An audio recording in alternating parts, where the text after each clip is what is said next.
Nabi, kowe seneng duwe kelakuan ngono, ketemu Nabi ra tertarik ngaji. Bar tuk dhuwit mulai bar tuk dhuwit.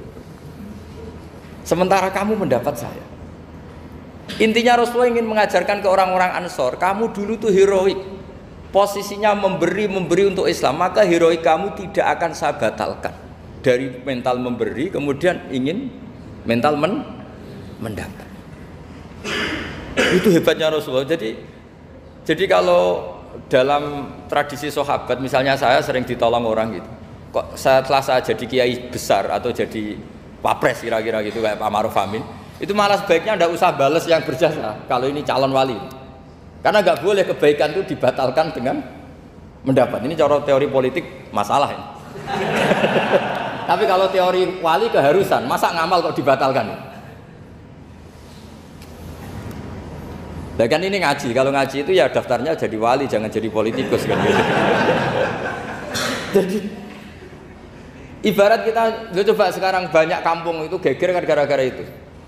Wakifnya masjid itu ikhlas tanah untuk masjid. Lu anak cucunya kok terus ambisi jadi imam, jadi pengurus takmir, padahal tidak layak. Mereka mungkin tidak alim, tidak soleh. Ini kan terus gak fair, wakifnya ikhlas, siapa aja ngelola boleh asal kompeten, anak cucunya tidak ikhlas. Nabi itu nggak mau. Jika masyhur orang Ansor itu ketika Nabi menawarkan, kita sekarang sudah futuhat, apa harta yang kamu kasihkan muhajirin tak kembalikan, sekarang negara mampu. Tidak ya Rasulullah, kita tidak akan mengambil sesuatu yang sudah kasihkan lillahi ta'ala. Orang muhajirin juga sama, ketika di Ji'ronah di Mekah, ini Mekah sudah kita taklukkan, tanah-tanah yang sekarang dikuasai orang kafir, yang dulu kamu tinggalkan lillah, sekarang bisa kamu ambil lagi karena sekarang Mekah sudah dikuasai Islam. Kata orang muhajirin apa? Kita tidak akan mengambil sesuatu yang sudah kita kasihkan lillah. Jadi kamarnya malu yang kita lama sekali bermental memberi, kemudian kita sekarang ingin bermental mendapat. Artinya gini, kalau jenengan mengukur kegagalan itu orang-orang bodoh itu barokahnya luar biasa. Coba kalau semua orang pinter misalnya, kayak saya, kayak Pak Rektor misalnya, itu bingung masyarakat. Barokahnya orang bodoh di tengah-tengah pasar ada konsultan, barokahnya dokter-dokter yang bijinya tidak pati bagus, akhirnya di pedalaman ada dokter. Gara-gara prestasi pas-pasan di pedalaman. Coba kalau prestasinya kelas A semua, mungkin sudah hidup di Jerman semua. Indonesia biru itu sudah kurang stok penyuluh. Jadi pertanyaan jenengan tadi, ya tadi kalau saya disuruh jawab dengan ilmu hakikat, Allah merencanakan ini sudah luar biasa. Orang digawe pinter, setengah goblok. Ini semuanya kalau ilallah wa fillah itu semuanya barokah. Karena tadi nggak bisa bayangkan. Andai kan tidak ada santri sing rapati pinter, itu di pedalaman Kalimantan itu tidak ada yang jadi dai. Oh kalau pinter nggak mau, pasti nggak mau. Barokahnya goblok tadi. Sampai saya ini tahadus bin nikmat. Sampai mereka bilang gini, sekarang kan ada telepon, sering telepon saya, Gus, jenengan jangan mati dulu. Karena kalau jenengan mati kita jadi kiai juga selesai. Karena mereka tuh nggak pinter tapi jadi kiai di Papua, di pedalaman mana-mana. Itu kalau ditanya halal haram itu tidak bisa. Mau ngerti nak sholat itu madem mulon itu aja. Jadi setiap ada pertanyaan hukum mesti telepon saya. Kadang tamunya nunggu, Gus jawab saiki mati nak rabu jawab. Karena tamunya nunggu. Ya karena tadi dulu di pondok gak pinter, misalnya tahu hanya gini dok, perempuan kalau datang bulan gak boleh sholat. Dia gak tahu detail-detailnya, misalnya ada perempuan yang mustahadah, berhari-hari selalu keluar darah berbulan-bulan. Nah ngajinya belum sampai sana, kalau kita kan sampai sana. Oh gini, kalau adatnya perempuan tadi hanya 6 hari haid, maka yang 7 berikutnya namanya mustahadah, sudah mulai sholat, mulai puasa normal, karena ini penyakit, bukan kategori haid. Nah dulu ngajinya tidak sampai situ. Jika kalau ada yang tanya ditunggu, Gus ini ada perempuan keluar darah terus kita harus gimana ini? Sholat enggak?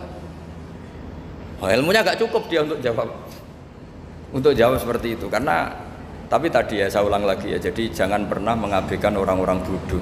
Orang bodoh itu ya barokah, tapi enggak perlu ada gerakan jadi bodoh ya, enggak perlu. Digerakkan bodoh itu pasti mayoritasnya, alhamdulillah sekali. Akhirnya berkah itu ada di mana-mana. Loh itu betul. Pokoknya kita ngaji itu apa yang masyhur itu Rabbana ma khalaqta hadza batila. Semua yang diciptakan Allah pasti ada guna. Ya ini memang ilmu agak aneh bagi kalangan akademisi, tapi kan sampean mengundang saya untuk ngomong ilmunya kiai. Kalau saya jawab